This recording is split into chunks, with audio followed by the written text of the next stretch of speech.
Obviously, one of the most important things to remember about a planning routine is that it needs to work for you. It doesn't need to just be kind of like a mimic or a copy of something you see online. So, today we're going to have a look at how you can develop a planning routine that does work for you. The one is like accounting for your unique situation, the things you want to remember, the things you want to get done, and all of this kind of stuff. Essentially, it's like, what is it that you want your planning routine to do for you? We want to make sure that we design it with that in mind. So, this one is going to be much more kind of like workshoppy kind of style. We're going to go through, we're going to ask questions, we're going to share our answers with each other. If you're feeling up to it, don't share anything you're not comfortable with sharing. I mean, just in case you were kind of like feeling like you needed permission for that, you don't have to share. But I would love to hear your thoughts and opinions as we go through. As you can see, I've got a couple journals here. We have the scribble book just in case we need to take down any notes. But if you're not going to be doing kind of like routine planning with us and planning your routine, I suppose, routine planning. Routine planning. There, that's what we're doing. What is it that you're happening today? What are you doing? Are you just like, chilling, hanging out with us, working on your journal, just like sitting on your couch, having a good time? I would love to know. We're gonna need something to write with, so I'm gonna pick the Papermate Flare because it's nice and easy to see. You love STM? Yeah, no, this was one of my well, actually this was my first STM. I got two at the same time and I was like, I'm going to use this green one. It is kind of old now. It's looking a little bit worse for wear, but that's also because it is old. Wow, I didn't realize that the back cover here is having a hard time too. I think I used this one in like 2019, 18? 2018, yeah. So this one is from 2018. Sounds silly. 2018 is when I used this. So this one is kind of old. This one is also old too. This is my first journal, and I figured that in thinking about developing a planning routine and such, it's good also to note that you don't necessarily get started with planning and are instantly like, I'm here. Yes, this is my routine. It is perfection. Everything works. I can remember all the things, right? So we're really just using these ones as an example to say like, hey, like, it's all good if you don't have your routine down pat yet. That is totally fine. So if we jump into this one, just while we chat a little bit. So the first kind of like major thing to figure out, I guess, and this is where I like to start with pretty much anything that I'm doing, is figuring out your why or your purpose. Like, okay, sure, I want to develop a planning routine. I want to have a planning routine that works, but why do I actually want one? What is the purpose of having one? So when I first got started with my journaling and such, and we'll try and touch this very gently because last time I touched it, it turned off. There we go. We're good. We're safe. But when I first got started with my journal practice, it was mainly about organizing life so that then I could just get everything teaching related done because I was a teacher at the time. I was a kind of a scatterbrained mess at the end of 2016 in particular, just like, oh my gosh, how did I even survive this year? And next year I'm going to have even more classes. And how am I going to be able to like bring that load on top? And just that's just feels like a lot. It felt like a lot of stress. So, in thinking about a planning routine, I needed it to kind of work alongside that busyness of teaching. And at that point in time, I wasn't also content creating, but I also wanted it to be a little bit of a creative outlet for me. So, my planning routine had to account for the fact that I needed to have some time to trial things out while I was just getting started, also have some time to do the little decorative elements and such that I wanted to do, and get all the things done. So, a lot of my start of journal routines were kind of like mimicking what I saw online because I think that mimicry does have a place. It is good to, take the ideas you see online, copy them, try them out for yourself, but not just necessarily like stick with them. Like, this is the be all and end all of my planning. It must look exactly like, in this case, boho berries stuff. Otherwise, I'm planning wrong. That is not the purpose of this. All right. We want to make sure that even if we are copying, quote, quote, copying, we are kind of looking at it with a critical lens. Like, is this actually aligned with what I want for my journaling, for my planning and my practice and all of that kind of stuff? So thinking about that, going through, I needed to have this creativity time. I also needed to have these kind of like particular types of organization, and I needed to check in with it in a kind of like semi-frequent interval so that I actually got in, wrote things down, checked them off, and that kind of stuff. Notably, when I first got started, because I was really excited and motivated and stuff, my planning routine was probably a little bit more frequent in terms of the check-ins because I was really eager to be in there. I was having a really good time with it. But eventually, sometimes we get to a point in our journal where we're just like, ugh, I couldn't be bothered. I don't love it. I'm kind of getting in and doing stuff in here, but it feels more like an obligation. And then we might possibly, set things up and not get very far with them. We might kind of half set up a layout and realize we don't really like it, so we just don't really use it towards the end of the week. Sometimes, though, with this, like not using it towards the end of the week, that's because we actually just don't need it in that periods of time. So that's something that you can also kind of pay attention to, but that's more of an aside. So thinking about these kind of things, like when do I need to check in? What do I need to check in for? What kind of things am I trying to organize? Because developing your routine, it needs to kind of align with those things. So shoveling this one to the side and thinking about some questions we can ask ourselves, though, in terms of thinking about the purpose or why behind your planning routine, my biggest question for this is like, what does success look like? What does a successful planning routine look like for me? So write this one down. What does success look like? I think that this is a good question to ask in a lot of different areas of life. Like, for instance, goal setting and goal getting. That is a question that I will definitely use for myself. It's like, if I'm thinking about this goal that I want to work on or this project that I want to work on or something, then what does the end outcome actually look like? What does a positive end outcome look like for me? All right. I'm being very gentle with my camera because it didn't like it when I played around with it yesterday. There we go. So in thinking about success for your planning routine, in developing a planning routine that works for you, what does it look like if it is successful? What does it look like if it actually works, kind of a thing? Is it like, in a physical sense, you've got all of your trackers filled in and you've got your daily logs populated and like, your weekly dashboard is fully populated at the start of the week? That's something that looks like success to me. I know that if I have everything filled in at the start, then I'm going to be more likely to hit the ground running come the new week. That's a big one. Or is it more of a feeling? Like, do you just feel like you have your stuff together? You feel like you are in the know at any given moment as to what your next most important action is? Do you feel more kind of like at peace and organized, and you feel like there's something that's capturing all of your thoughts in a way that means you're actually going to be able to take action on them as opposed to forgetting them? That would be another big one for me. So success for me, and I'd love you to share, what does success look like for you? Success looks like weekly or monthly, if I am using them at the time. Monthly layouts populated. So not just the structure set up, but the information actually in there. Populated before. I'm going to write start, mainly because I don't want to go over a new line, tee-hee. But essentially, before the week starts, I have that stuff in that structure. Before the month starts, if I'm doing any monthly layouts, I have the stuff in that structure. The other thing that it kind of looks like for me, which, I mean, I guess you say looks like, you'd think looking with your eyes type thing, but we can also think about feelings here too. Like, what does success feel like as well? So in terms of how it feels to me, it's like, I feel organized. I know my next actions.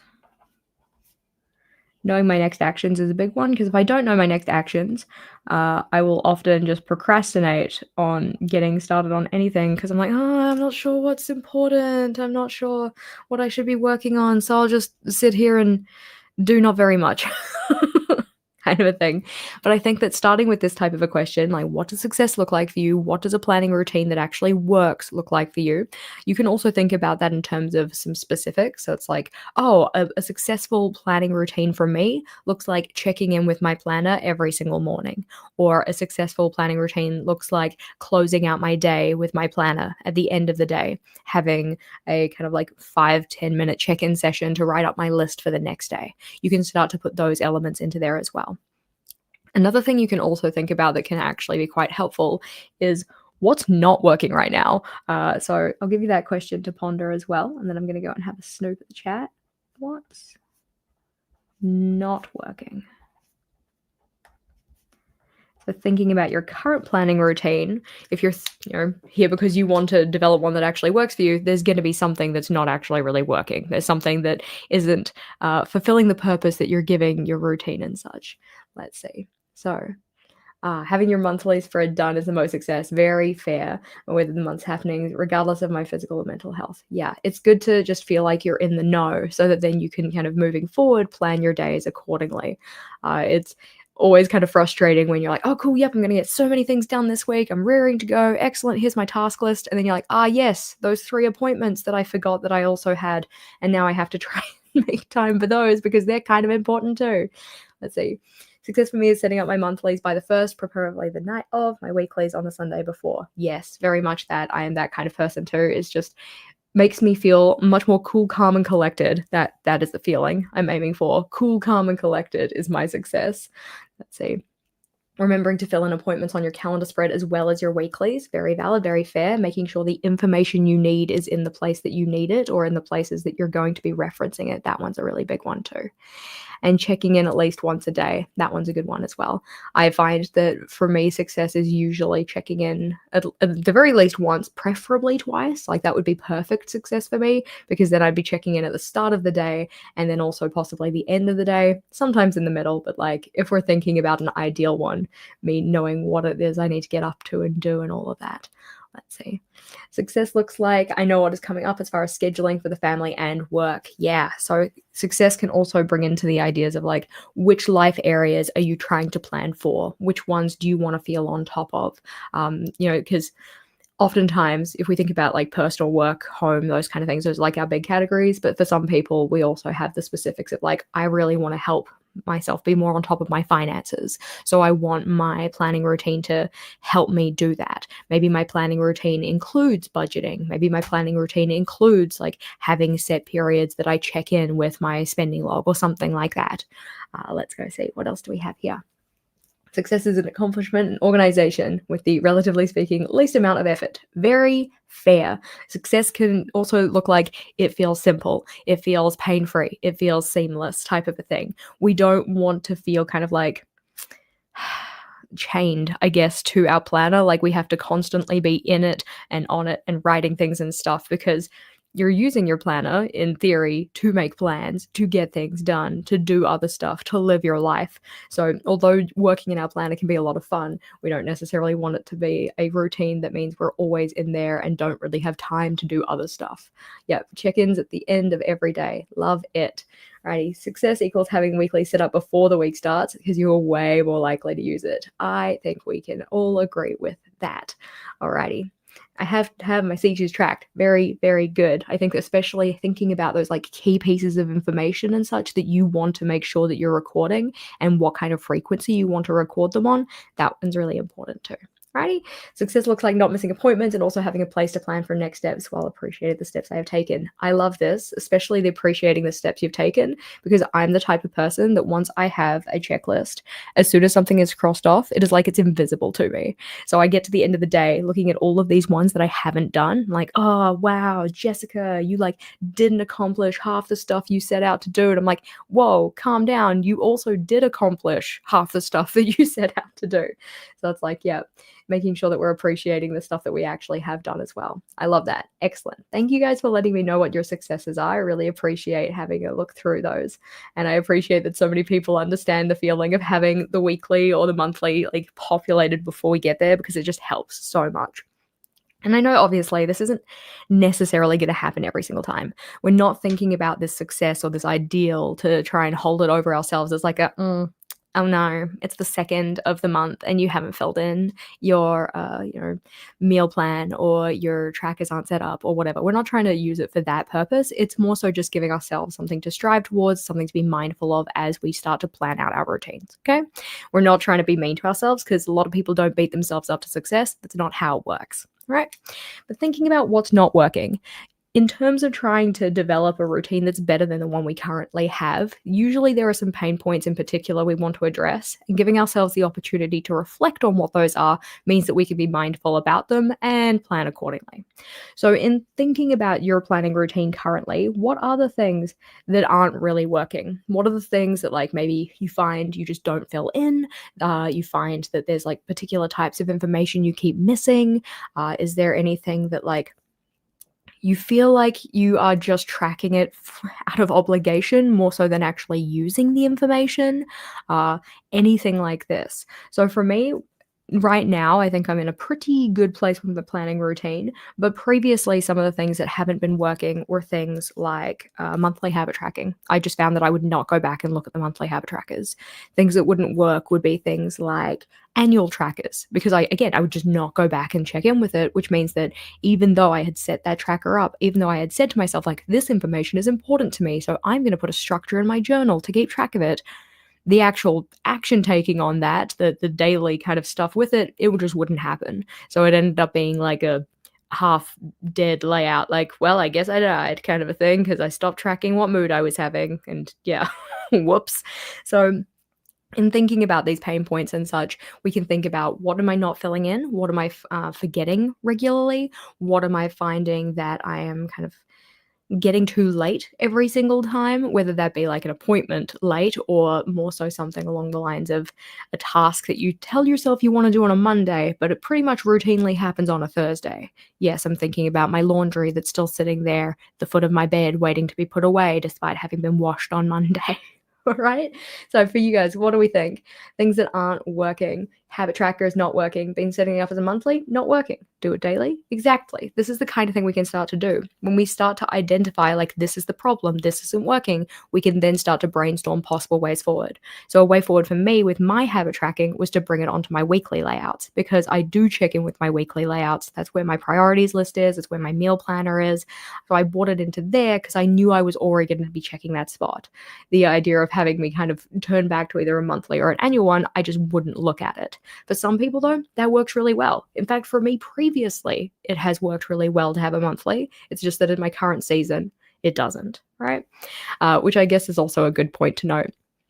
In thinking about planning your planning routine, which sounds silly, but this isn't going to be a one and done. Oftentimes, things will change, your needs will change, either as you kind of develop new preferences or your life situation changes or whatnot. Like we showed, my first journal was when I was a teacher, so I don't have the same needs back then as I do now, vice versa. So I needed to make sure that I'm accommodating for those in making my new planning routine. Let's see. So what doesn't work right now is planning routine is after living in another country for 6 months, I don't have an organized planning routine anymore. Yeah, big life changes, like moving to another country. That one can definitely throw a spanner in the works. Yeah. Something that isn't working for me is that I haven't found a layout that works for me yet. That is very fair. And I think that one of the things I really appreciated when I first got started was trialing new layouts so you could find what worked for you. But also, one of the other things that had helped with that was eventually just sticking with a similar kind of layout, I suppose, for a longer period of time. We're going to zoom out just a little bit so we can have a little snoop and try to not ruin the camera again. So this one is my old journal. There was a lot of trial and error that went into this one, but the layout that really worked for me for the longest time was this one. But it did get to a point where this wasn't sufficient, especially because I really kind of prefer to have a more vertical log for anything, pretty much anything. So this kind of structure didn't actually stay with me forever, which you might be able to tell now that my layouts are kind of different if you've seen them on the channel. This one stuck with it for ages because it worked. Eventually it stopped working, so I started to change things up. So we kind of get towards the end of the journal. Bleed through. That didn't work for me. Sometimes the things that don't work are the tools we're using. That is also good to reflect on. So we were trying out things like Dutch doors that had more of a kind of vertical log to them. We went back to the same style with questionable lettering. She was trying. We'll give her a pass. We tried out this kind of a structure to see if that would work better. But eventually I did decide to go to a system where I would try a different style of weekly for each month, just so that I could give it really like the good college try. So for instance, in my September layouts here, which this one is from, what did we say, 2017 or something, I was trialing this structure for my weeklies. That's, again, I was a teacher at this point, so you can see these blocks in here are each of my school periods, and then I had a kind of to-do list for each day down the bottom. These 2 days were days off from work. That's why they didn't have the same structure. But the actual kind of like overall like skeleton of it was effectively the same. And I used the same thing for several weeks just to really test it out and see which parts of it did or didn't work. I found that eventually like my task list on the Saturday. I just wasn't really using it and such. But then came the new month, so I tried something a little bit different. We've got this one for November, which had these daily logs in the middle, which were kind of cute. That one was a shorter week. Then we have a longer week where we actually have Monday and Tuesday and Wednesday, Thursday, Friday, etc., etc. You kind of get the idea. So that can be something you might possibly want to try if you find a layout that does work, but it's not quite right. It's like, okay, well, let's problem solve it a little bit. What is it in particular that is holding me back from really wanting to get in and use this layout and such? So let's see. Trackers that work and that are easy to maintain is something that we definitely want. I love that. What's not working? I have so little energy and focus and motivation in the morning, so that I do not manage to get it into it in the morning. So I mostly end up only using it in the evening. That's very fair. I have found recently that for me, one of the ways that I'm combating that, and like I'm only sharing these ideas because they are what works for me, and I'm kind of putting them forward as like a, hey, maybe this is a potential. It's not me trying to solve everybody's problems here, because as much as I would love to, that would be pretty cool. I would love to be able to do that. This is just ideas that you guys can possibly apply to yours.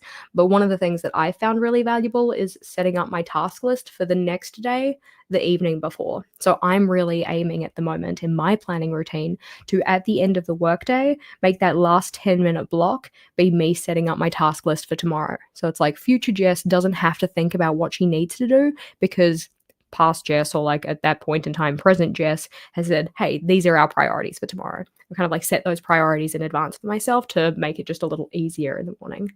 But other things that are an issue, not looking at my journal enough, very valid, very fair. One of the ways that I like to combat that is leaving it open on my desk, but I know that not everybody has a desk that they can actually work at, or one that's large enough to accommodate their journal. But that being said, one of the ways we can combat that kind of thing where we don't have enough space is to use a smaller journal possibly. So like problem solving in your own kind of planning space and system. You know, what kind of things could I do to make it easier for myself? So for instance, if my desk was smaller, I would go, okay, I could probably try using a smaller journal, or I could try rearranging my desk so I had room for that.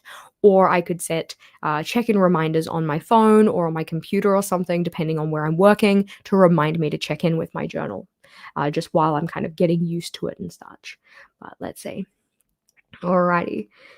So scrolling through, routine seems to work better than habit tracking. It's in the name. Yeah, sometimes the thing that holds us back is the name. I know for the longest time, I was very like exercise adverse, because I was like, no, exercise sounds like too much effort. It sounds too hard, because I had this image in my head that exercise had to be like the profuse sweating, gym bra, like protein shake with real steak kind of a thing, even though that has like nothing to do with exercise, but that's what it would be in my mind.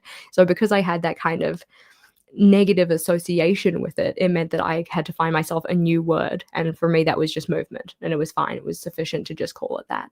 But so, do you have a separate journal for journaling, or do you journal? I do long form journaling digitally, mainly because I need to get the thoughts out of my head really quickly, and I type a lot faster than I can handwrite. And most of the time, I don't want to keep the thoughts after the fact, so I like write it out and then just go like, cool, just put that in the archive, and then I can avoid it. But so thinking about our kind of like problem solving and problem areas and such, what's not working and what are the ways forward? So we could be like, here is the problem or the issue, and then possible solutions. You do not have to have the perfect solution. This is going to be a trial and error kind of thing. And oftentimes there are multiple ways to solve a problem. There are a lot of different things that we can do to address any potential issue we're having, and some of them are going to be very straightforward. Some of them are going to be a little bit more tricky. But yeah, let's see.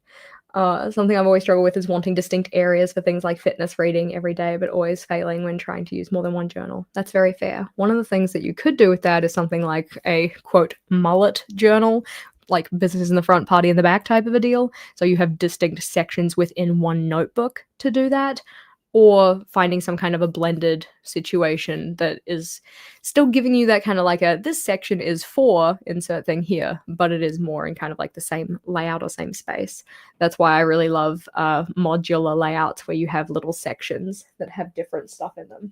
It just gives me that kind of separation, but also means that I don't have to check in with a squillion different notebooks, which can be a little bit tedious if you have to go and find, like, what was that one notebook? Which notebook did I put this one piece of information in? But let's see. So we have you caught up on the live, and now Jess is talking in slow motion. Should I talk faster? I won't talk faster. I think I'm talking fast enough. But alrighty. So as part of this not working type thing, you can also start to think about, like, are there particular points in time where it doesn't work for me? Like, am I really great at checking in on the Monday, Tuesday, but then by Wednesday, Thursday, I'm falling off with it? Am I really excited to use a new layout at the start of the week, but then by the end of the week, I'm like, okay, this is boring and tedious and I don't want to use it anymore? Are there different things we could do with that? So thinking about those kind of areas, or like, if you're the type of person to pre-structure out your weeks and give yourself the same amount of space for each day, but you find every Friday it barely gets used, maybe the Friday box needs to be a little bit smaller. Depends on the particular problem you're having. So after you've got that, after you've essentially identified the why here, so it's like, why do I want a routine based on what will success look like, and why do I want a routine based on, well, what's not working right now? Then we can start to think about identifying our essentials. Like, what is the most important stuff to include in this routine? So we're going to say essentials. Can she spell essentials? I think she did okay. Mainly because one of the pitfalls we often fall into when it comes to planning any new routine or system or habit or whatever is that we overcomplicate it. We kind of plan with this kind of like perfected version of ourselves in mind. It's like, oh, yep, I'm going to wake up at exactly this time and I'm going to breeze out of bed and I'm going to get to my desk and be 3 minutes later, despite the fact that I know it takes me at least 2 minutes to use the bathroom, and I'm going to have my hair perfectly done and I'm just going to like ease myself into the day and grace my planner with its presence and all of this. Like, no, it usually doesn't work that way, right? Typically speaking, it's like, cool, the alarm went off, I'm still tired, I'm going to go on my phone and scroll through reels for about 20 minutes and then be like, dang it, I really had to get up and now I'm kind of running late, so I'm going to throw some clothes on really quickly and run downstairs and yada yada. All right, we don't want to make this a routine that just looks good on paper, right? Which, as much as we do love things looking good on paper, because I'm a sucker for a layout that looks nice, we want this to be something we can actually do in practice, which means accounting for current us, okay? And the way that we can start to kind of combat that is thinking about what are the most important things, the most valuable parts, the MVPs. All right, we're going to put that / the MVPs, the most valuable parts, or, most important things that we need to include in this routine to make ourselves feel like we are hitting success, to make ourselves feel like we are addressing the problem areas, okay? So for me, in thinking about this, my most essential things are having a daily priority. So I have this kind of like one thing that I know that if I get to the end of the day and I have done that thing, then I will feel accomplished. That was kind of that thing we were talking about before, is like, as soon as somebody kind of scratches off things on my task list, I'm like, cool, those don't even exist to me. They're gone into the ether. So giving myself that daily priority so I can get to the end of the day saying, heck to the yeah, I worked on insert this one thing here. All right. So I think that other essentials or other most valuable parts that I probably have in mine would be something like the frequency of check-ins. I don't want to be checking in all the time, but I do want to have a check-in at the very least, because remember, we're thinking about essentials here, the start of the day, because that gives me that opportunity to be like, okay, this is what I have on my list for the day, and try and make time for it. If I kind of check in at the start of the day, it kind of sits in the back of my mind as like a little reminder saying, hey, Jess, it's laundry day. Put your clothes in the damn machine. And I'm like, yeah, okay, I should probably do that. So start of day check-in. I almost wrote chicken. I'm doing well, obviously. I was like, oh yeah, chicken. Start of day chicken. Make sure to get your protein first thing in the morning. Maybe not. But in terms of this, it is not a check-in in the sense of like actually writing in it. It's a check-in in the sense of looking over my list. All right. So I'm thinking more so it's like, I don't necessarily have to get in and write the stuff down. I could have done that the day before, and ideally that would be something I would like to be doing. Is it an essential? Technically not. It is more of an ideal, but I would at least like to be looking over that list so that I can start my day with the things I need to do in mind. Another essential for me is making sure that I complete my trackers or like fill them in a timely manner. So that could be the morning after any given day. It could be at the end of the day, as long as I'm completing them in a, within 24 hours of the things actually happening. Otherwise, I will forget whether I have done the thing. And then I will either end up with a tracker that is not giving me the credit I deserve, or it's just full of lies. So timely, timely filling of trackers. Mainly so I can just remember if I actually did the thing, and then my trackers are going to be helpful. Otherwise, it ends up being either full of lies or not giving me the credit I deserve. So, in terms of thinking about your MVPs, most valuable parts, or you could think about it as minimum viable parts if you want to think about it that way, because these are the essentials, those things that in your routine, even if there's nothing else, this is the stuff that would make it feel like you are working towards that ideal success you were kind of hoping for, or it's addressing those problems that you already identified. What would be the stuff that would be kind of like most important for you to have? Remember, we're trying to keep this a short list. We're trying to keep it small. We just don't really want it to end up being this like huge thing where we've like got this beautiful idealized list of stuff that we would like to do, but then come to the actual execution of it's like, cool, well, I don't have the energy for that today. Cool, well, I forgot to do that step today. Cool, this list is 20 things long, and how do you expect me to remember 20 things on a list when I can barely remember the 3 things that I had for breakfast yesterday, type of a thing. It's okay, I had overnight oats, mainly because I had overnight oats every single day for the last 3 weeks, so it makes it really easy to remember. But let me know what would be your kind of most important ones. I appreciate this. Yeah, I have no idea if you do this intentionally, but I find your ways of planning and thinking very neurodivergent friendly. Like that makes sense because of your AUDHD brain. I can read. It takes me a second on the AUDHD because it's not like a set pattern that I remember now, but I'm glad that it's helpful. I think that a lot of the kind of systems of like simplification can be really beneficial to people who have ADHD and other neurodivergencies. Is that a thing? Neurodivergencies? I like neurospicy. I I think that's like a fun way to kind of word it, but I'm glad that it's helpful. That's always the aim of the game. But you always forget to fill the tracker in on Sundays. I completely understand this. I am very much that person as well because like pretty much and I've had this problem as long as I've been journaling. As soon as I set up the next iteration of something, it's like the current one doesn't exist. So I would be setting up for the next month, like in the middle of the current month or whatever, and then like, cool, I don't want to use this one anymore. I want to use the new one. But because I was, filming it for the internet and all of that kind of stuff, setting it up in advance so that then I could edit it and put it together and yada yada, get it out in a timely manner, I kind of had to set it up at that point. Had to is a strong word, but it did mean that there was some kind of flow-on effects that happened in my journal. But yeah, that's like you too. Yeah, I feel you on that. So let's see, what else do we think? We've got that idea of, oh, okay.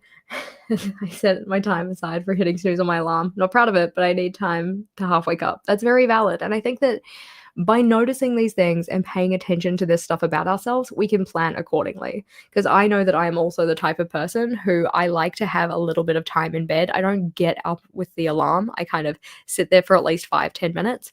And one of the things that I found would elongate that time was having my phone super accessible.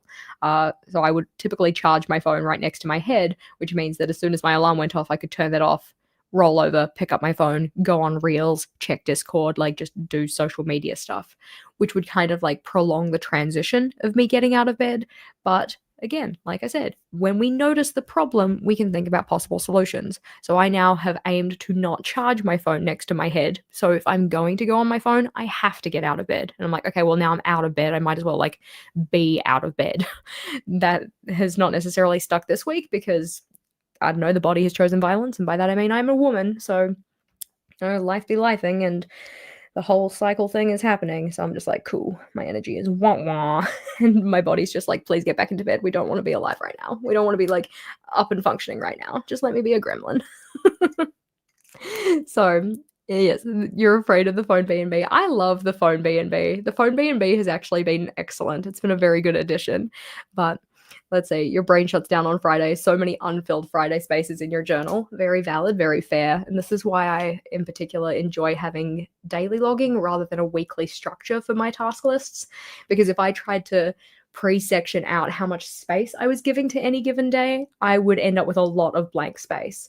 I do love the look of a weekly before you actually start to populate it, but then when you start to populate it and the lists aren't quite as long as each other, I'm like, great, wah wah.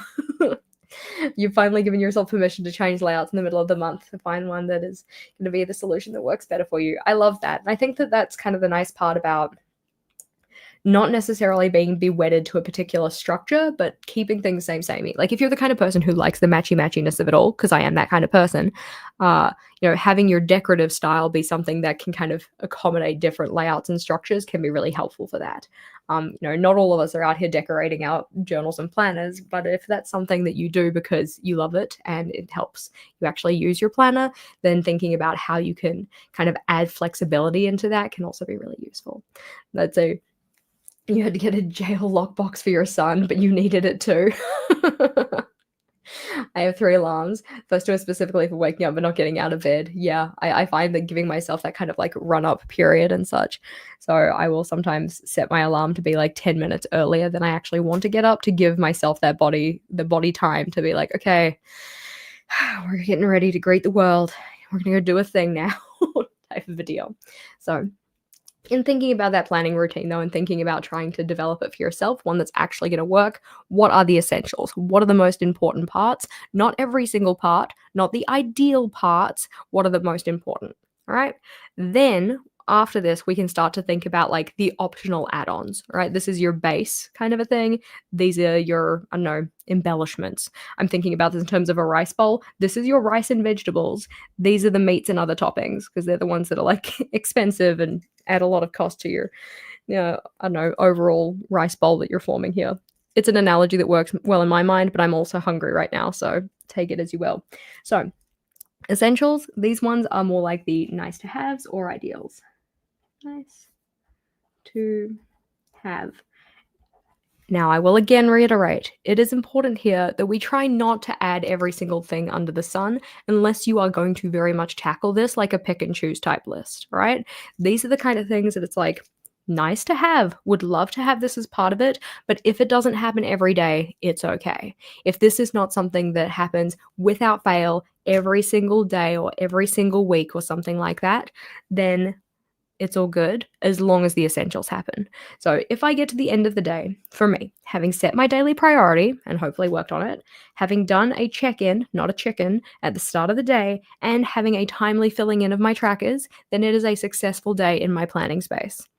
What other things would I also ideally like to have in there though? What else would kind of help fulfill the purposes that I set for it? Like will give me that success that I'm looking for, will address my pain points and such, but is not necessarily, again, a list of 20 items that I'm just going to forget or get overwhelmed with because we don't want to overwhelm ourselves.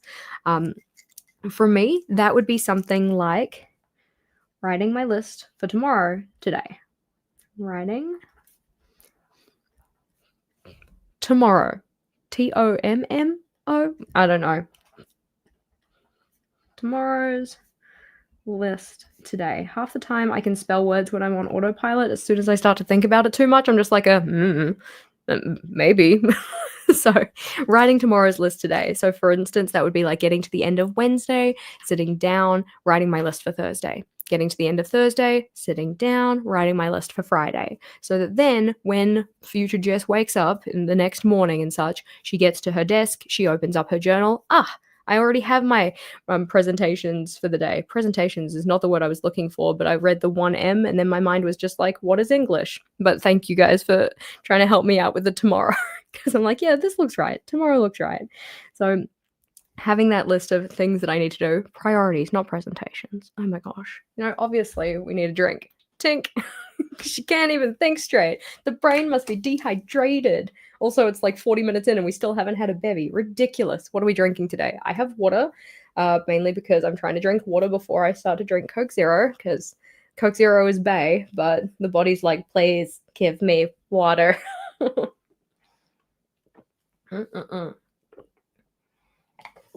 it. Alrighty. Ooh, being intentional with your signifiers and notations and such is very helpful. Yeah, that's very fair. There we go. Water with liquid IV. Nice. Supercharged water. Diet Coke, also an excellent choice. I love it. Right. So other nice to haves or things that would be kind of fun for me, I think of nice to haves as having time for decoration. I don't have to have it, but it is nice to have. So decorative time. I don't necessarily need to have it every day. I don't need to have it every week. I just need to have some time in my planning routine, usually like once or twice a month, to sit down and do some decoration so that I have some stuff set up that looks nice and will incentivize me to actually use my planners. Because a planner you actually use is the best kind of planner to have.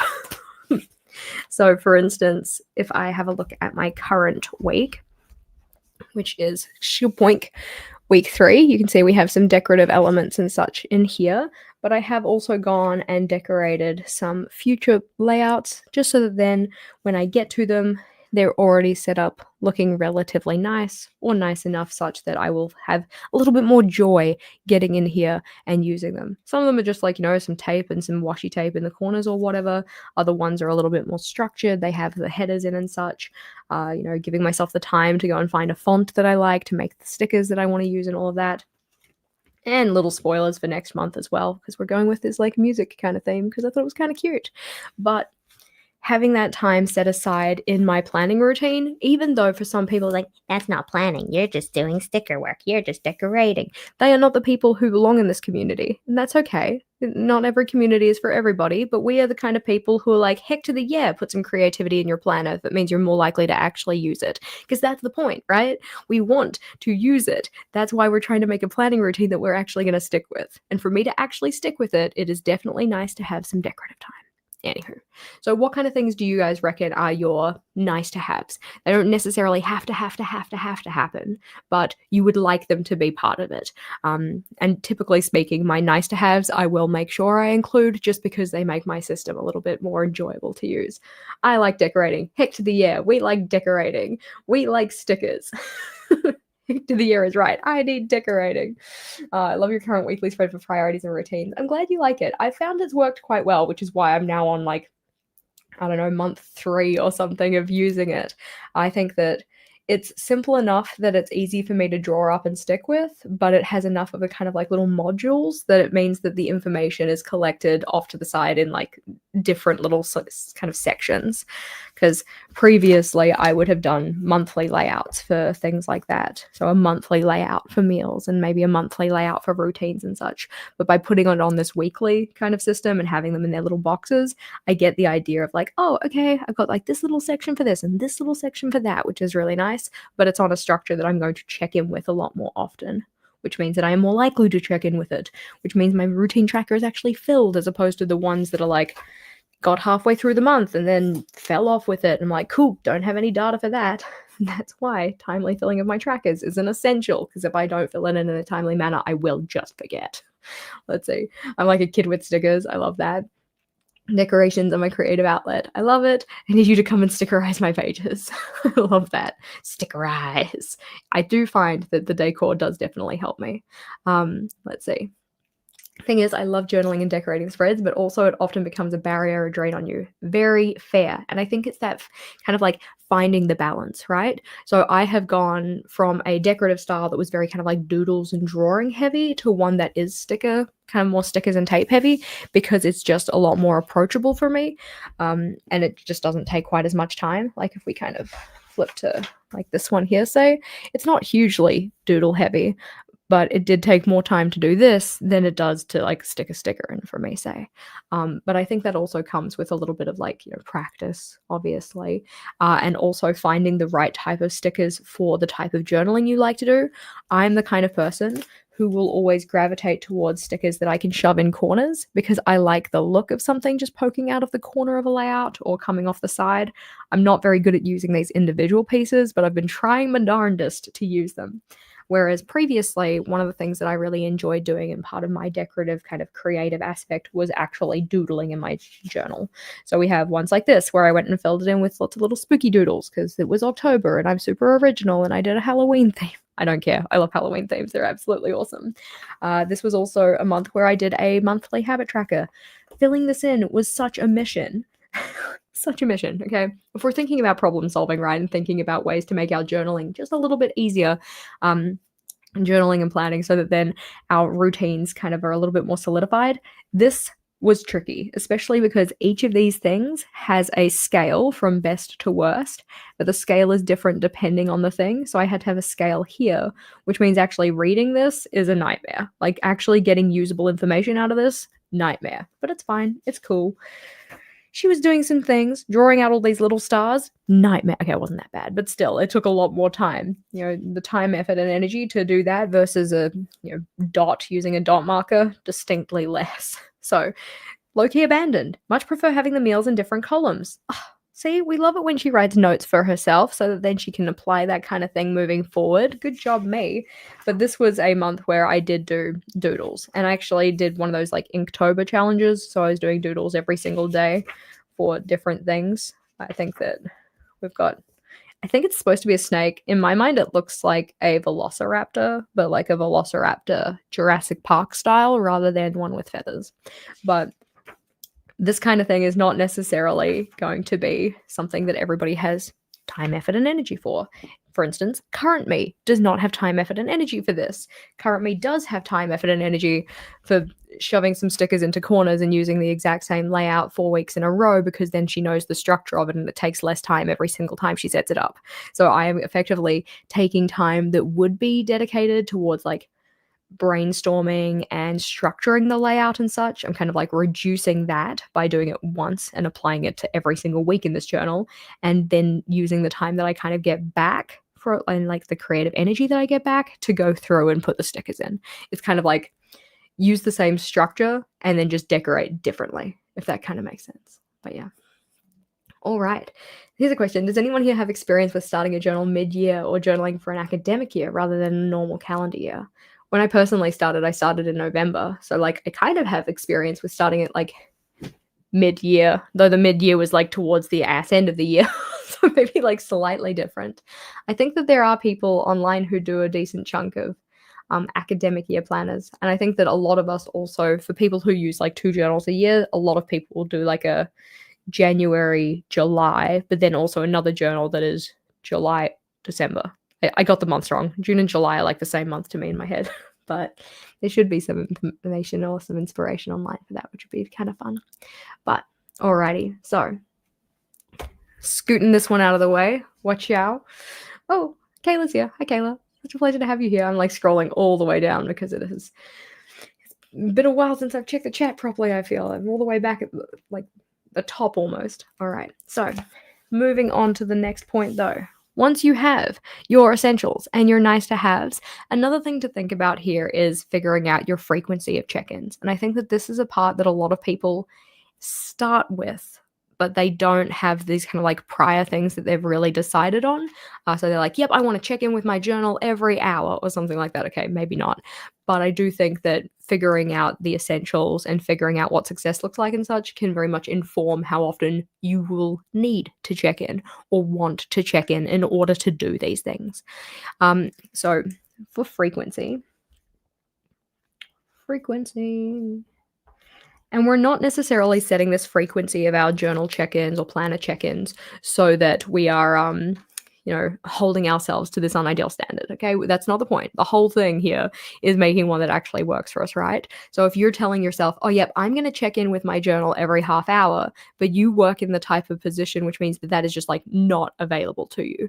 Like for instance, if I was still a teacher, checking in with my journal every half hour would be like, hey kids, I know we're in the middle of a lesson right now, but I actually have to just like go look at my planner for a second, so just hold tight. Yeah, it wasn't going to work. Or if you're in any kind of profession that has meetings where you can't do that, or like you're in a medical profession, it's like, cool, yeah, I know you're like having a time here on the operating table. I actually have to go check in with my journal, so can you just like sit pretty for a second? Yeah, that's not going to work, okay?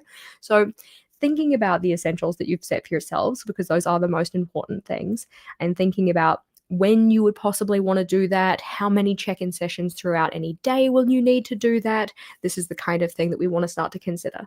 For me, my ideal frequency is at least 3 check-ins. That would be the ideal minimum, I guess you could say. So we can think about the ideal minimum because we don't want to spend our entire day checking in with our journal unless you just like want to go back and look at it and be like, oh, I did such good work here. Look at how beautiful this is. Look at all my plans, kind of a thing. We actually want to be able to spend some time to get things done and such because that's usually what we're planning for. For me, an ideal minimum is 3. I would love to know, what is your ideal minimum?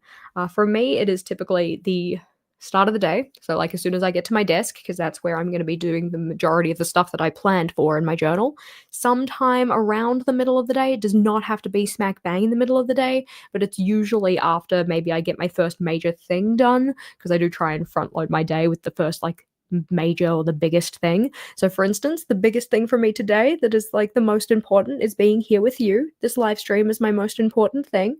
So thank you for being here.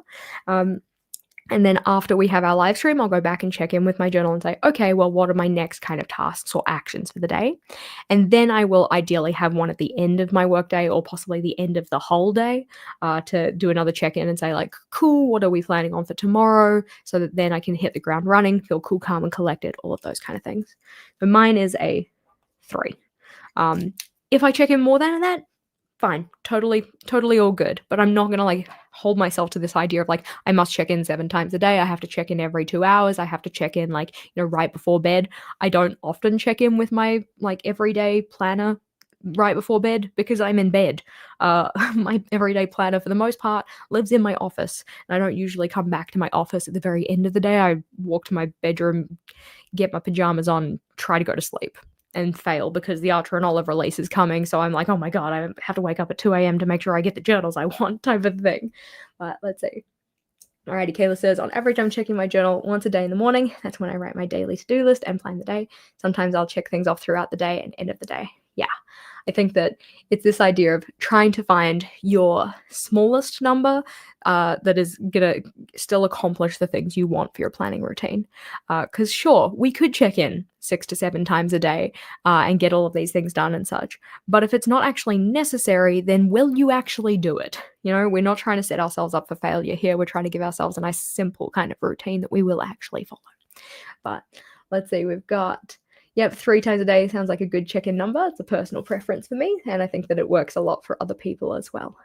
We've got, if not, I'll check things off the next morning. I will also do that. I like to go and make sure I've checked things off and give myself that little like kick of like, you did a thing, I'm proud of you. Like, thanks past me for getting stuff done. Your work day is AM and PM and your day off is 3 to 5. I think it's also good to consider that split as well. Like if you have a schedule or a structure to your day that doesn't make every day look exactly the same, maybe there will be differences in how your planning routine is executed on those days. So for instance, my planning routine when I was a teacher and I had like a very distinct difference between my Monday to Friday versus my Saturday and Sunday, the way I used my planner on those days was quite different. On my days off, I didn't check in anywhere near as much because I didn't have as many things that like had to get done those days. Whereas on the Monday to Friday, where my time is more limited and I kind of had to make sure I was structuring it in such a way that like the pockets of time I wasn't teaching were very well used. Big theories. Did she use her time as wisely as she could have? Probably not, but the ideas were there. So making sure that my planning routine accommodated for that was really important. Alrighty, Hope says that it was 3 to 4 times a day. First in the AM to have a plan for the day, midday to check off progress, end of work day, and then before bed. Love it. I think that that's also a really good structure too. I think that having that distinction between end of work day versus end of day can also be very helpful for anyone who's trying to plan in multiple life areas. So if you're not just planning for work, maybe you have like home and personal planning and stuff as well, you could also start to kind of split which check-ins are for which parts, which is also something that we possibly want to think about in terms of our frequency, because our frequency here is going to be really aiming to accommodate the essentials first and foremost, and then maybe giving some wiggle room for the nice to haves. So thinking about my 3 check-ins, so if I do,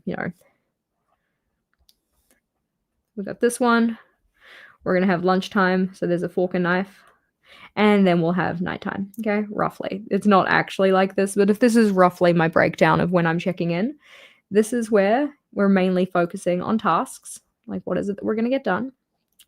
This one, we're mainly focusing on tasks. So what have I got done? What do I still need to get done? And this one, we're mainly focusing on routines. like making sure that I'm getting that thing checked off, all right? So tasks versus priority. That's mainly what it is. So thinking about daily priority set, start of day check-in, timely filling in of trackers, have my 3 sessions actually accommodated for those things. And for me, it is mainly that idea of like the first one is reminding myself or setting the priority, getting my task list set up. The middle of the day, we're checking in with the task list to make sure that we're still making progress. I'm still aware of what my next actions are. And then at the end of the day, I might, again, because it's like a nice to have, I might write tomorrow's task list, but more than anything else, I need to make sure I check in with that routine tracker so I check off the things that have actually happened. And sometimes that kind of gets kicked to the next day in the morning or whatever. Especially if that check-in happens at like the 5 p.m. kind of time, which is usually pretty typical for me. Because if we go and have a little snoop at my routine tracker, some of these routines, things like respect my work boundaries. I have to be off work to actually check that one off. Stretching, meditation, getting 8,000 steps, tracking my food and being in bed by 10:30 p.m. A lot of those things are going to happen after that last check-in with my notebook. So that would be, check it in at 5 p.m. and then do those things after 5 p.m. Sometimes I come back to the journal and check in with it. Sometimes I just check it off the next day, as evidenced by the fact that it's currently Thursday and I haven't checked off the ones from Wednesday evening. So given the fact we're here, we should probably do that. Let's see. Pineapple. I'm 26. I have no idea what I'm doing. I've tried multiple times and can't find a system. Any advice? Feeling overwhelmed and defeated. I think that the tricky part about this is that a lot of the advice is start slow and all this kind of thing, and that works so well for so many people. Starting slow and simple and starting with just like the bare bones and basics and such is a very good piece of advice for a lot of different people who work in their journals. That didn't work for me. So if you're like me, coming at it with more of an experimenter's or what I'm going to say like the scientific mindset. Can she find her black pen? No. So we're just going to go and find a new black pen while we talk about this. But I think that if you come at it with that lens of kind of curiosity for yourself, so not so much of like this layout didn't work, it failed, I'm a failure, but more so, this layout didn't work, let's dig a little deeper. So if we go back and have a look at some of my previous layouts, just in interest of this question, did she stretch? No, because she felt like trash. Did she meditate? No, she just flopped into bed and hoped that sleep would hit her. Did she get 8,000 steps? She got 7,989. And I'm like, well, I took my watch off in the shower and I definitely had steps in the shower, so I'm giving myself a check mark for it and I don't care. Did she track her food? Yes. Did she get into bed by 10:30? No, but that's okay. She did technically wake up by 7:30. No, she didn't because her alarm turned off for some reason. But anyhow, moving this to the side. So let's go have a look. Having a look. So I was very much the type of person who's like, I need to experiment, I need to try different things, and I need to think about whether it is or isn't working for me and kind of like dig a little deeper on that. So in getting started, a lot of the first things that I did are no longer things that I do anymore. I started off with that kind of like original system, if you're thinking about bullet journaling in particular, the original system of having the vertical log and you write stuff next to it in terms of what's going on or what happened and that kind of thing. This structure does not work for my brain. So eventually I changed it. It took me a very long time to change it because I was just wedded to this idea that like, it's a bullet journal. I must use a vertical log for my monthlies. Otherwise I'm doing it wrong type of a thing. Eventually I was just like, yeah, but your mind doesn't work like this. Your mind likes the visual of a calendar and being able to see that kind of progress of the week after week after week. So eventually I changed it. Didn't just beat myself up and try and slog myself through this till the end of time. I mean, I did give it the good college try. I really wanted to try to make it work and see if it's just like it's a new system. Maybe that's why it's not working. It's kind of like that balancing act between like giving yourself time to really give it a go and see if it works versus just like constantly jumping ship and being like, oh, no, this doesn't work, this doesn't work, this doesn't work. It'd be kind of like if we think about it in terms of learning an instrument, all right? You pick up the guitar, you strum a few chords, they sound absolutely trash because you've never played guitar before. You're like, cool, guess guitar isn't for me. I'm going to pick up the recorder. You learn how to play hot cross buns. It sounds like trash. You annoy everybody in your house with do, do, do, do, do, do. on repeat for at least half an hour, and then you decide, hey, you know what? Can't actually play a recorder. It's not really for me. So I'm going to jump over to something else. You pick up, I don't know, a piano. Don't pick up a piano. You'll probably hurt your back. But you kind of get the idea here. If we keep kind of jumping between different layouts and don't give ourselves time to really test them out, it means that we're not necessarily giving ourselves the best information possible in terms of what could work for us. Now, am I saying you need to stick with one layout for 3 months or more? No. If you know, like from the get-go, that something doesn't really work for you, totally fine to scrap it and abandon it. But if it's kind of like half working, it has enough merit, but you still find that there are pain points with it, it's worth kind of like pushing in a little bit more and trying it out for a little bit more time just to see if you can kind of like really get any benefits out of it. So this one, eventually, I fell off with it. This style of a monthly habit tracker, I actually eventually found that monthly habit tracking did work well for me. It was actually the first type of habit tracker that I really liked.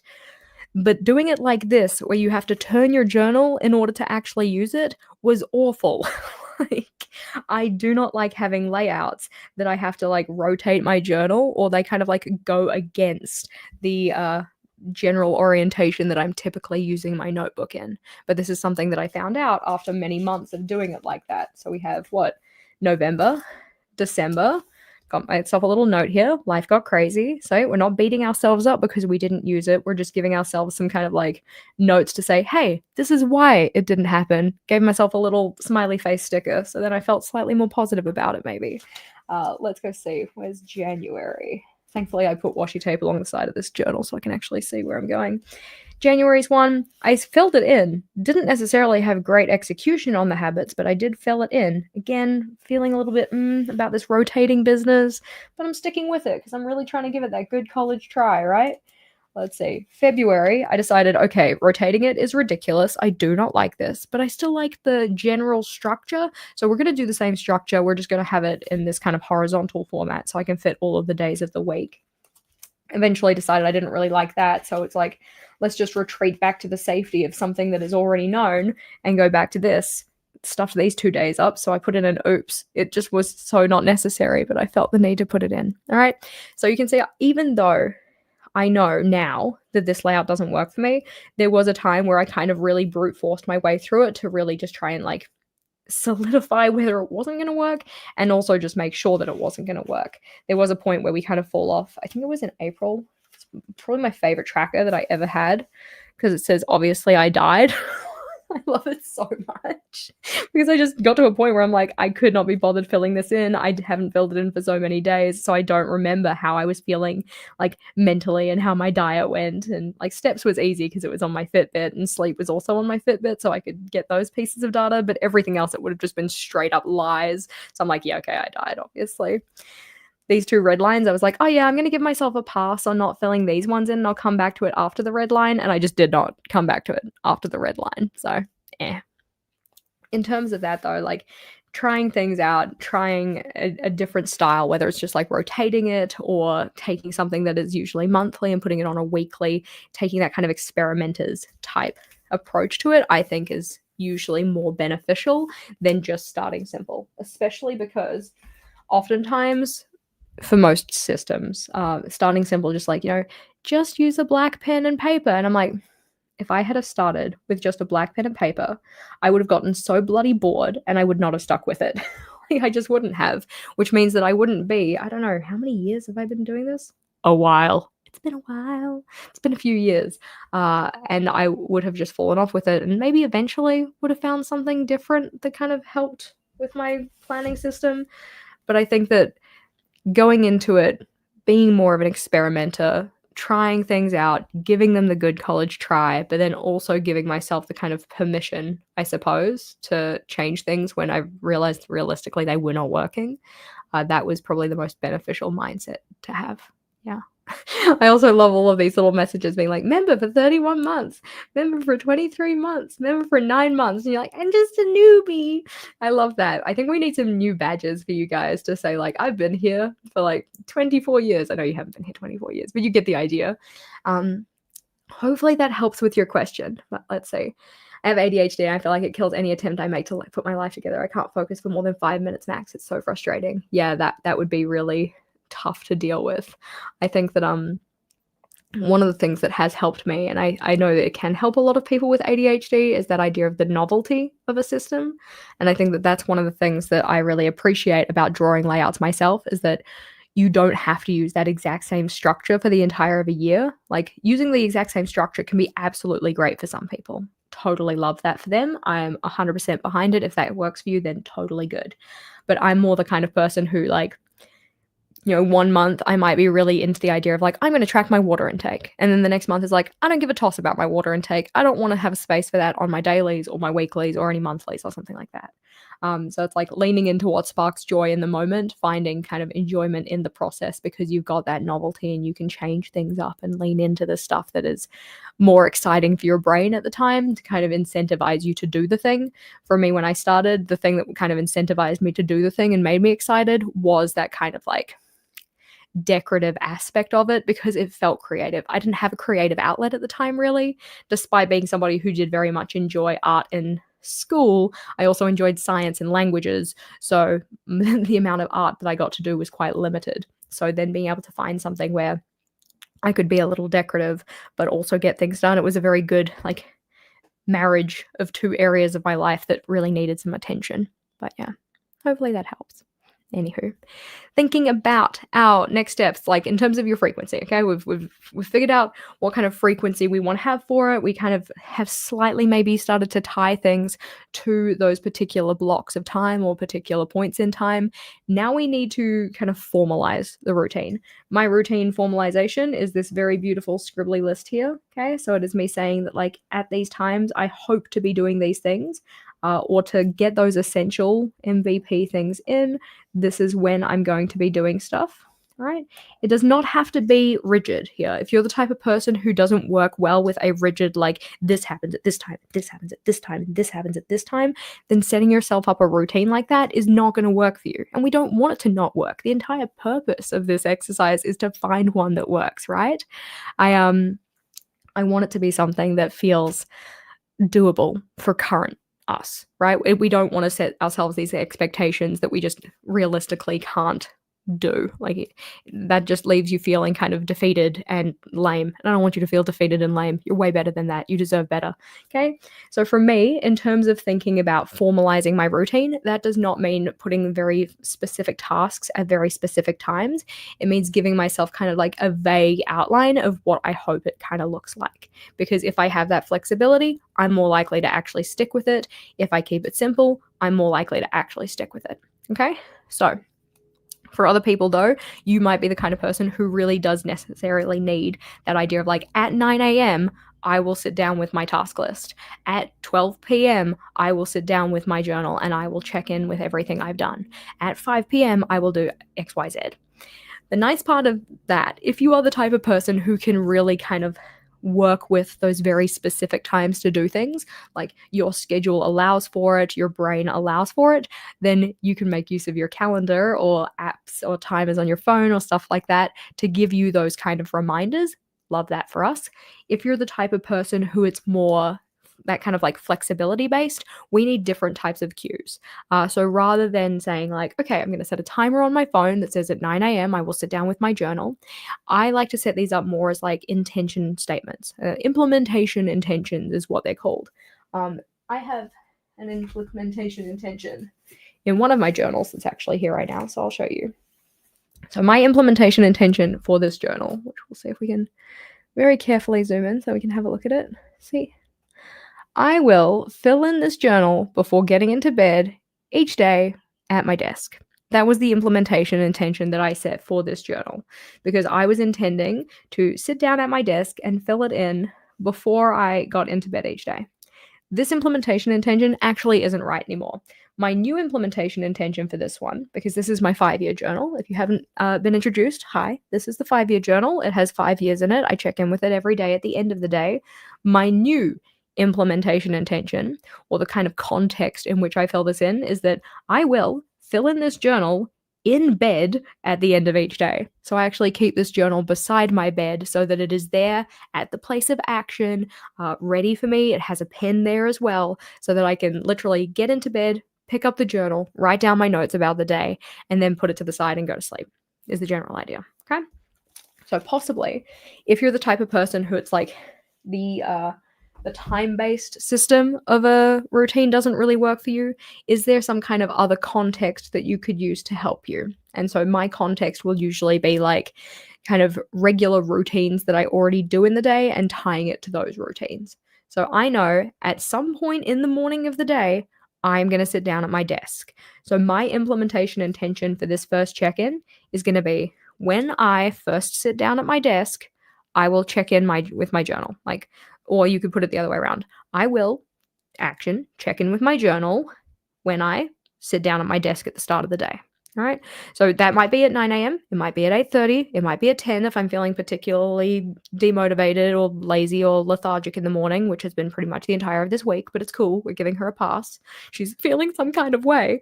But by knowing that that is the kind of context that I do my routine in, I don't have to be wedded to a particular time. Hopefully that kind of helps. Hopefully that kind of makes sense for you guys. What can be quite helpful here is actually writing it out and putting it in your journal, kind of like I have at the start of that other one. I've got that implementation intention written there for myself. You don't have to though, but having that kind of link in your mind or like linking it to something that you know is already going to happen can be quite useful. I know for some people, for instance, in their planning system or whatnot, they will keep like a notepad and a pen next to their kettle or their coffee maker. So while they're making their tea or their coffee in the morning, because that is like a set part of their routine in the morning, they will do that check-in. So if you are the kind of person where that would actually be beneficial, maybe you could set a space aside that's really close to, where you prepare your breakfast or where you prepare your morning drink or whatever. Do make sure that it is in a safe location. We do not want to get coffee on your journal unless that's like really your aesthetic, but like a lot of us aren't using waterproof pens. So let's be careful here. But if you have it in the context of where you want to be doing that check-in, then it can be a little bit easier. Yeah. Right is more based on only what he's experienced, whereas Jashii does what she has experienced, tried and evolved in Bujo. Thanks. I appreciate that. I think that a lot of us, if you've been doing this a while, you might start with one system that kind of works for you. And then over time, as you learn more about yourself as a journaler and a planner, or if you learn more about other types of systems and you can kind of bring it in, you get this like hybrid mashup. And I think that that's a really great place to be in terms of like not only testing things out, experimenting, finding what works for you, but being able to like kind of like be more flexible when life changes. I guess that's one of my favorite parts about our planning systems and stuff, and also our planning community, is like people sharing how they've changed theirs and what's working for them and all of that kind of stuff, so that you can accommodate those things into your system too, or incorporate is probably a better word, but you get the idea. So in terms of that, we could do it very structured in terms of like a time-based, give yourself those like timely reminders and check-ins and such, or you can tie it to other parts of your day that you know you're already going to do. So for me, that's tying it to like I sit down at my desk, I do my check-in. It's tying it to I come back for lunch, I sit down at my desk, I do my check-in. And then my last part of the day is actually an alarm-based one, mainly because if I don't have an alarm to tell me to stop working, I will just continue working forever. Okay, probably not, but like I will just keep working until the evening hours or like past dinner time. So I have an alarm on my shishmexer to say, hey girl, maybe stop. Hey girl, hey, please go and do something leisurely so that you can refill your cup. Alrighty. So hopefully this kind of system sounds like something that you could probably do. Hopefully you guys have gotten some value out of it. Just to give us a recap to make sure that we kind of know how to approach this, because you might not have done it with us right this very second, but you could possibly do it at some point. So what does success look like? Figuring out your purpose. What is it that you want your planning routine to be? Thinking about like how do you want to feel? What would it look like in terms of like your filling in of layouts, your organization, that kind of stuff. As part of this, you can also consider what's not working right now, because if you're thinking about changing your planning routine, there are probably some pain points you want to address. So identifying those problems and thinking of some possible solutions can help you develop that style of routine that is going to best accommodate for your needs. Then once we have those, we want to think about our essentials or our most valuable parts or minimum viable parts, the MVPs. Those are going to be the things that we really, really do want to make sure we accommodate into our system. We're like making sure that there is a time, a place for those things. But it's also good to note the nice to haves. In making both of these lists, though, we do not want to overwhelm ourselves. We don't want to end up with a list of a bajillion things that we just don't remember to do. We end up feeling defeated and down on ourselves and beat ourselves up because for most of us, we're not going to beat ourselves up to success. That's not usually how things work. Okay? Once you have those two lists, though, and you're thinking about, cool, these are the kind of things that I want to be doing or the things that I want to make sure are part of my routine, what then frequency am I going to have to use to be able to get all of those things done, especially the essentials? The nice to haves are just nice to haves, all right? We do want to have a little bit of wiggle room, so those nice to haves can be incorporated as well. But for the most part, we want to try and think of the ideal minimum number of check ins because we don't want to make it overwhelming for ourselves. We want to make sure that we can actually do this. Once we have the ideal minimum and, have a rough idea of possibly when those things would be happening, we can start to tie the essentials to those particular times. So for me, that'd be like in the morning, tasks and priorities. After lunch, figuring out which tasks I've actually done, which ones still need to be done. At the end of the day, checking off my routines, that kind of stuff.